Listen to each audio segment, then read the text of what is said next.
पांडव नृत्य देवभूमि उत्तराखंड का पारंपरिक लोक नृत्य है।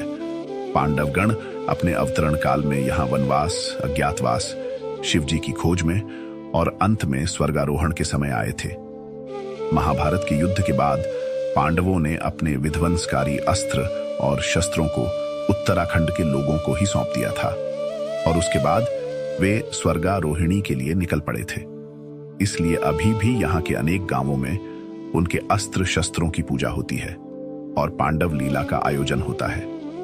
जोशीमठ के रविग्राम गांव में इसका आयोजन विशेष रूप से प्रसिद्ध है, जहां यह नृत्य स्थानीय जनता और पर्यटकों के लिए आकर्षण का केंद्र बनता है। जोशीमठ के रविग्राम में पांडव नृत्य का आयोजन बड़े धूमधाम और परंपरागत विधि विधान के साथ होता है। यह नृत्य विशेष रूप से सर्दियों के मौसम में किया जाता है। गांव के लोग मिलकर इसका आयोजन करते हैं और हर परिवार इसमें अपनी भूमिका निभाता है। पांडव नृत्य केवल एक प्रदर्शन नहीं है, बल्कि यह एक आध्यात्मिक और सामुदायिक उत्सव है। इसमें महाभारत की कहानियों को गाथाओं और नृत्य के माध्यम से प्रस्तुत किया जाता है। यह नृत्य भगवान कृष्ण, अर्जुन और 5 पांडवों की वीरता और धर्मपरायणता की गाथाओं को जीवंत करता है। नवंबर और दिसंबर के समय खेती का काम पूरा हो चुका होता है और गांव वाले इस खाली समय में पांडव नृत्य के आयोजन के लिए बढ़ चढ़कर भागीदारी निभाते हैं। पांडव नृत्य कराने के पीछे गांव वालों द्वारा विभिन्न तर्क दिए जाते हैं, जिनमें मुख्य रूप से गांव में खुशहाली और अच्छी फसल को माना जाता है। पांडव नृत्य के आयोजन में सर्वप्रथम गांव वालों द्वारा पंचायत बुलाकर आयोजन की रूपरेखा तैयार की जाती है। सभी गांव वाले तय की गई तिथि के दिन पांडव चौक में एकत्र होते हैं। पांडवा चौक उस स्थान को कहा जाता है जहां पर पांडव नृत्य का आयोजन होता है। ढोल एवं दमाऊ, जो कि उत्तराखंड के पारंपरिक वाद्य यंत्र हैं, जिनमें अलौकिक शक्तियां निहित होती हैं। इन 2 वाद्य यंत्रों द्वारा पांडव नृत्य में जो पांडव बनते हैं, उनको विशेष थाप द्वारा अवतरित किया जाता है और उनको पांडव पशवा कहा जाता है।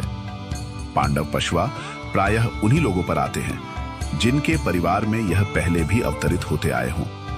वादक लोग ढोल दमाऊ की विभिन्न तालों पर महाभारत के आवश्यक प्रसंगों का गायन भी करते हैं।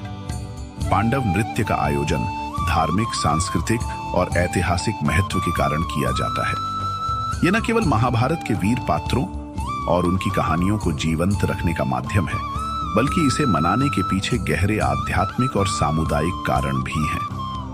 महाभारत की गाथाओं में पांडवों को धर्म, सत्य और न्याय के प्रतीक के रूप में देखा जाता है।